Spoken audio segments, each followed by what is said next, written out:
but enough remains for us to see its simplicity.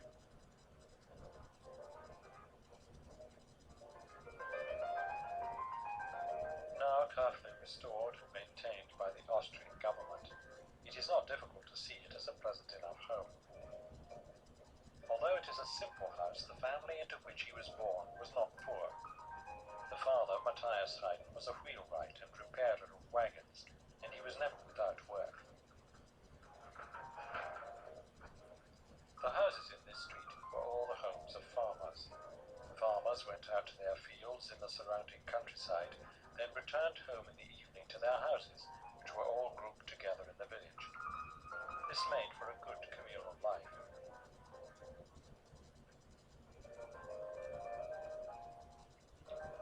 Matthias Haydn owned cattle and some farmland, and in due course, following his own father, he was elected to the office of Markrichter in Roral, which meant that he was a sort of justice of the peace, particularly watching over the morals and religious observances of the people. Matthias worked on behalf of the local landowner too, sending men from the town to work at the castle or to repair the roads, works which they performed in lieu of rent. In fact, he occupied a place of real responsibility in the community.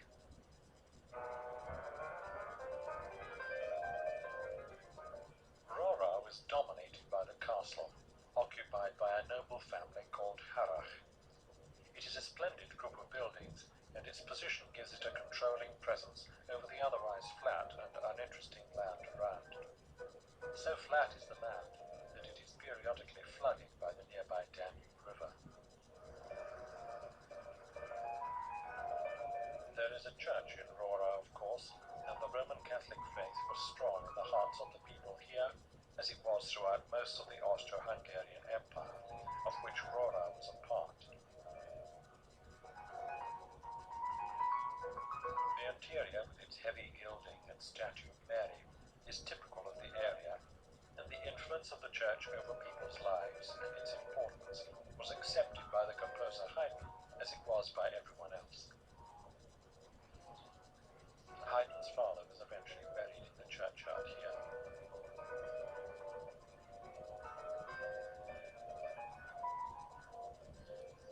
There was no culture and no music in the Haydn home, beyond the folk songs that the parents used to sing to their children. Young Joseph soon joined in these, and his fine voice and his obvious musicality were one day recognized by a visitor from the nearby large town of Haydn. This visitor was a relative by marriage. As he was precentor and choir schoolmaster in the main church of Haydn, he was always on the lookout for good voices for his choir. Off went the 6-year-old Haydn, hardly ever to return. At Haydn, the surroundings were different. The city itself was dramatic with its huge walls and gates, and its houses and shops decorated in fascinating colors and designs. The vast and swift-flowing river Danube sweeps by the city, carrying goods and materials now, as it did then. Haydn also has the charming Baroque church of St. Philip and St. James. Haydn found ample scope for his musical talents, though much of his time was taken up earning his keep by helping the schoolmaster. This included a lot of bell ringing. Haydn's character was such that he took the good that was offered, and the rest did him no harm. Haydn remembers him to this day. As with his move from Rora, his remarkable musical talents eventually drew him away from Haydn. Carl Georg Ritter, court composer and choir master at St. Stephen's Cathedral in Vienna, came to the little church looking for young singers. Off Haydn went to St. Stephen's. He was 8 years old. The Cathedral of St. Stephen's sits at the heart of Vienna. In the very religious times of the middle of the 18th century, it stood at the soul of the city too.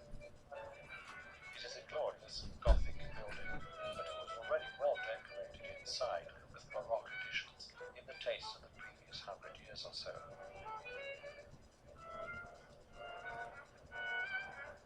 St. Stephen's became a part of Haydn's daily life for 9 years. He lived in Ritter's house next to the cathedral, and musically he enjoyed the best of fare. Ritter, who was paid a lump sum for the education of the boys, was not generous with food and clothing, however. Music they got, and instruction in how to play the violin and the clavier, but Ritter was not interested in his pupils' souls or intellects. Haydn was naturally inquiring, but he followed no program of study, and what he learned about composition, for example, he learned largely himself by observing how composers did it. Haydn found that being a good singer meant he would be invited to concerts in great houses where he stood a good chance of a decent meal. This was a perk worth having. Apart from these problems, he was happy at the choir school, as he encountered the very best of music on a daily basis, so that it became a part of him. St. Stephen's was, of course, the centre of the religious life of the city, and the splendour of the ceremonies of the round of the Christian year made a profound impression on him. Haydn was a deeply religious man to the end of his days, and certainly in St. Stephen's he was utterly at home and in tune with all that went on there. In 1745, things began to change for Haydn simply because his voice began to break. Also, his preeminence as a boy soprano was overtaken by none other than his younger brother Michael, here pictured in later years. Even the Empress Maria Theresa was more impressed by Michael's voice than she had been with Joseph's.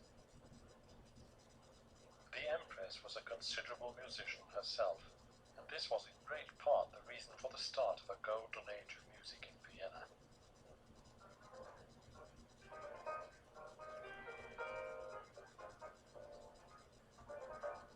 Ritter could have waited until Haydn's full voice developed and let him play in the orchestra meanwhile, but in November 1749 Haydn was dismissed. With only a few shirts and no money, he was turned out of the security of St. Stephen's, which he had so long enjoyed. Vienna in 1749 was already a great centre of the arts, with Italian opera, public concerts and theatre performances going on all the time, supported by the rising merchant classes as well as the nobility. One might have expected that Haydn's talents right under their noses, so to speak, at St. Stephen's would already have been spotted. Haydn thought so, but in fact nothing happened.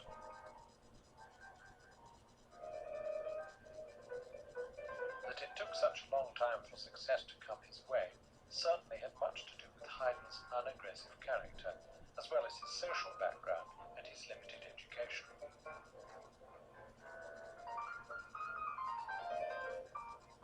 A friend gave him lodgings, and he lived by playing dance music and joining serenade bands in the street.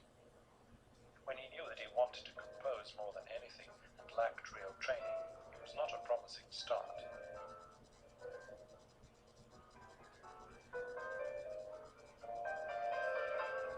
A tradesman friend of his father lent him 150 florins. He took a garret room in a building on Michaelerplatz next to the Michaelerkirche and not far from St. Stephen's. There he began to compose and to give lessons. On the third floor lived an Italian writer, Pietro Metastasio, the poet laureate to the Habsburgs. Metastasio asked Haydn to teach his 10-year-old daughter, who had considerable musical talent. For 3 years he taught her, and she later became a famous performer. Moreover, she took singing lessons from the great Porpora, an Italian composer and teacher. Haydn was the accompanist of these lessons, and he offered his services as a valet to Porpora if the composer would correct his own work. Porpora agreed.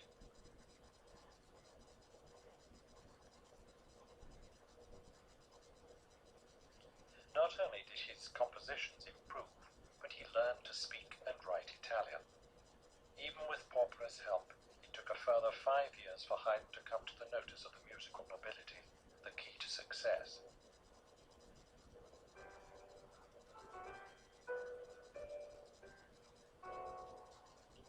Countess Thun heard one of his sonatas and asked for lessons. The results of his teaching were such that an English her the most skilled in music of any person of distinction he knew. By a person of distinction, he meant a member of the nobility, and Countess Thun moved in the best circles. It was the kind of step-up Haydn needed.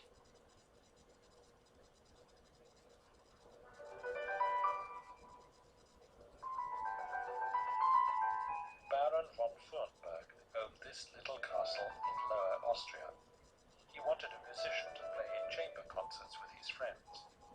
With this group, Haydn played, and for them wrote his first quartets. He began to be spoken of, got more pupils, charged more, sang in St. Stephen's again as a tenor, and played the organ. Count von Morzin was his next employer. On Fürnberg's recommendation, he took the post of director of music at Morzin's home in Vienna and summer castle and Lukowicz in Bohemia. Music director to a noble house gave Haydn a position, and so the confidence to consider marriage. He had fallen in love with the daughter of a hairdresser called Keller. Unfortunately, Therese did not return his love, and being very religious, she retired to a convent. It was a blow to Haydn. Caught in his disappointment, he allowed himself to be cajoled into marrying her elder sister, Maria Anna Aloysia Apollonia, 3 years older than he was, not handsome, not pleasant, and not interested in music. However, in November 1760, he married her. Maria Anna was wasteful, quarrelsome, jealous, and they had no children. Altogether, Haydn made a big mistake in his marriage. He was young for his age, and even in his composing, a late developer. Perhaps this had something to do with it. Count Morzin hit hard times and had to give up his music.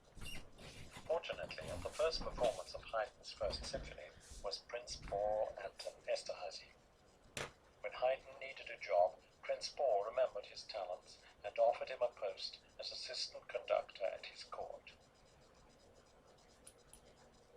This is the end of Haydn Part 1. Please log into Haydn Part 2.